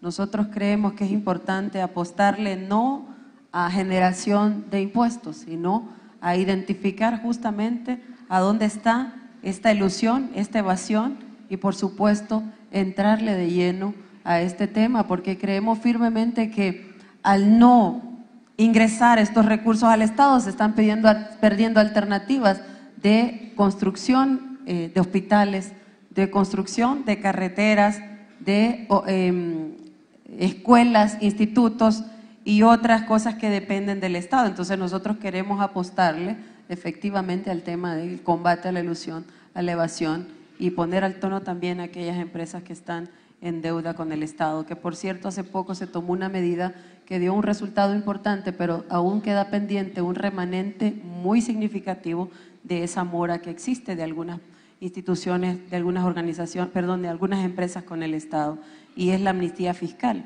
Se había proyectado una recaudación de cerca de 600 millones y únicamente entiendo que se logró recaudar cerca de 150. Como ven, todavía hay una parte importante para recuperar, y el tema de la evasión es muy grande. Estamos hablando de un 28% de evasión para el Estado, y hemos conocido por parte de expertos en la materia que para que una economía se mantenga, pues los solventes pueden andar entre un 20%, pero en el caso de El Salvador es un 28%, y nosotros creemos que debemos de apostarle más a eso, y con eso estaremos fortaleciendo de manera importante las arcas de Hacienda para poder implementar en los diferentes programas y planes que nos hemos trazado en un tercer gobierno del FMLN. Gracias.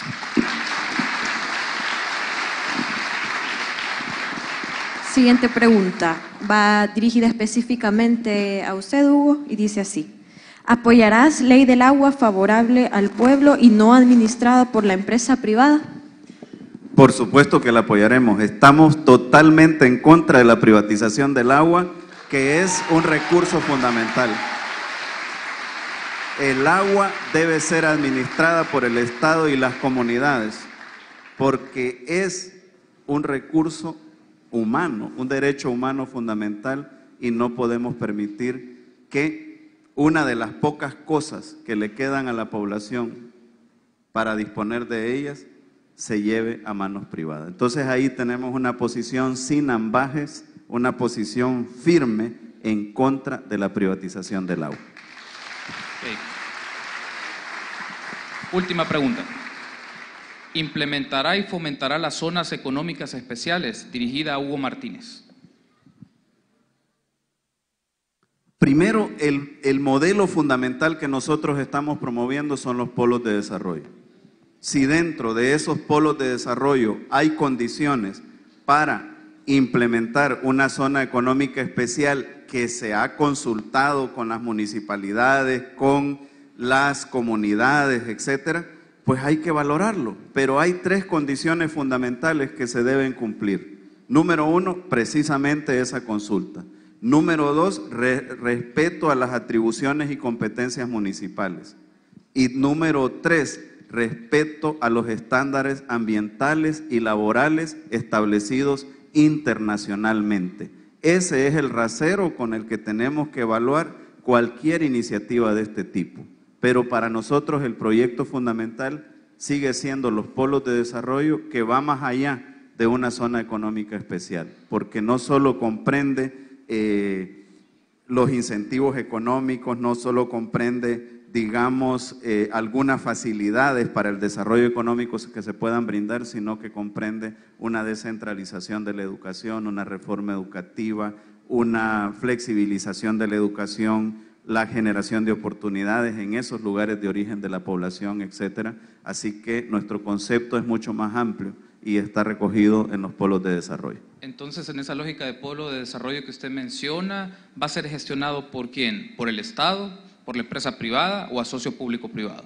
Quien conduce la dinámica de los polos de desarrollo es el Estado, pero no podemos ignorar que ahí en un territorio hay micro, pequeños empresarios, hay asociaciones. Te voy a poner el ejemplo de Morazán.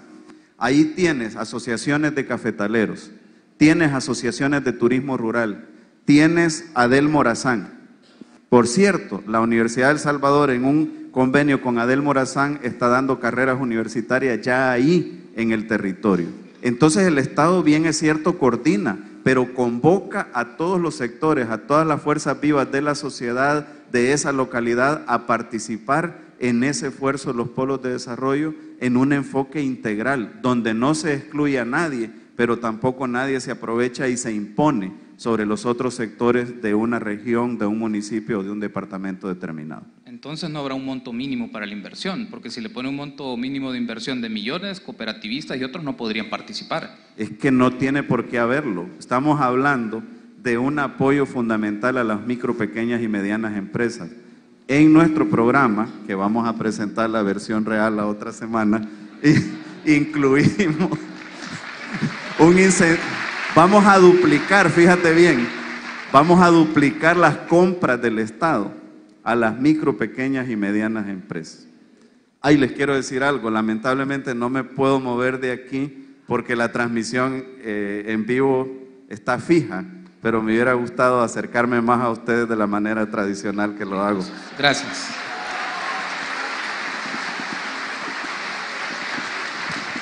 Bien, como último punto de este conversatorio, damos la palabra a la fórmula presidencial del FMLN para que dé su mensaje final a los asistentes del conversatorio.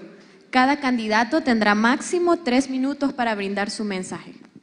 Bueno, muchísimas gracias a todos y a todas por escuchar nuestros planteamientos. De verdad, yo le decía al rector que lo felicito por esta iniciativa. Es una iniciativa que facilita el debate y que pone en el centro las propuestas en una campaña donde hemos estado expuestos a muchos ataques, a mucha campaña sucia, etcétera.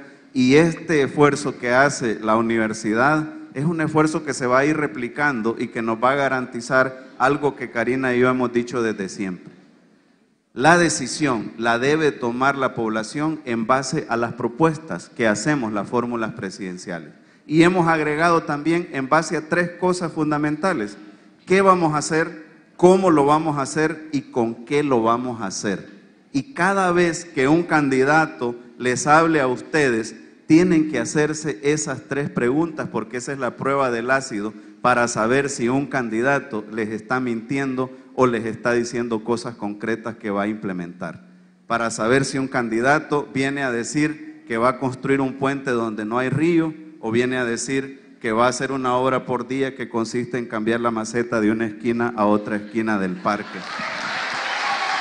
Esas preguntas es importante que nos las hagamos, y Karina y yo tenemos respuestas para esas preguntas. El tiempo no nos ha permitido entrar en detalles de algunos de los temas, pero para eso les invitamos a que nos acompañen la próxima semana. Les vamos a anunciar el lugar, la hora, etcétera, será al final del día. Nos gusta esta hora, rector, para que nos acompañen y escuchen las propuestas más en detalle que tenemos sobre cada una de las áreas. Pero no solo es qué vamos a hacer, sino cómo las vamos a implementar y sobre todo de dónde vamos a sacar los recursos para implementar esas propuestas. Porque Karina y yo tenemos experiencia en la gestión pública. Ella es una mujer y yo soy un hombre que nos hemos fogueado en la gestión pública y que sabemos lo que es posible, lo que no es posible, en qué horizonte de tiempo se puede ejecutar, y eso es lo que nosotros ponemos a la disposición de ustedes. Nosotros, como decía Karina, queremos cogobernar con ustedes. No queremos un gobierno de Hugo y de Karina, queremos un gobierno de la gente, un gobierno en función de los salvadoreños y salvadoreñas. Vamos a llevar nuestras reuniones de gabinete de gobierno a los departamentos para tomar las decisiones y ejecutar las políticas ahí con la gente, que es una de las cosas que nos ha estado pidiendo la población, no solo al FMLN, sino a todos los partidos políticos, y es una de las cosas que puede hacer la diferencia. Acordémonos que en otras partes, por castigar al sistema, por castigar a los partidos, hemos ido a un lugar donde la medicina ha sido peor que la enfermedad. Yo estoy aquí para contribuir a mejorar el sistema político, para contribuir a mejorar los partidos políticos en función de ustedes, nuestra gente, para entregarles mejores resultados a cada uno de ustedes, los salvadoreños y las salvadoreñas. Muchísimas gracias, que Dios les bendiga. Gracias.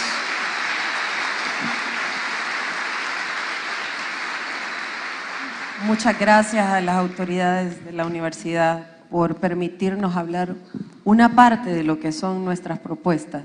Esas propuestas que están enfocadas justamente en la visión de país que Hugo y yo tenemos, en la que todos ustedes están incluidos, y solo hemos podido hablar de algunas de las principales o los principales contenidos que tenemos contemplados.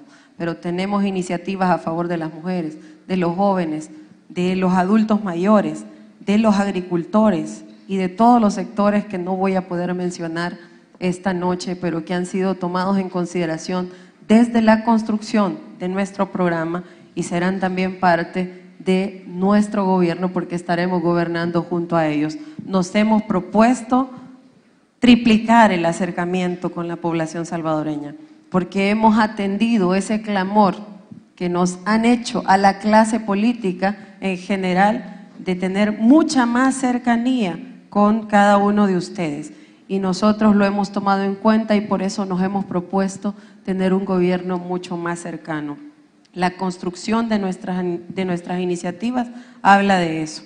Y también hemos sido muy cuidadosos de que cada una de las propuestas sean aterrizadas a la realidad que tenemos en los diferentes sectores y la realidad que tenemos desde el Estado para poder cumplir con esos compromisos que estamos asumiendo en nuestro programa de gobierno. La dinámica que ustedes como academia están poniendo en esta campaña electoral es muy importante y yo hago un reconocimiento al esfuerzo que han hecho por articular estos foros donde nos permiten a los candidatos hablar de lo que a la gente le interesa, pero también ustedes están educándonos a nosotros a que seamos más propositivos y que centremos nuestras exposiciones en público justamente a las propuestas que queremos hacer para transformar El Salvador, porque de eso se trata, de que lo que nosotros hemos compartido con ustedes ahora, para nosotros es importante y marca la pauta para que El Salvador siga avanzando en esa ruta donde ya inició.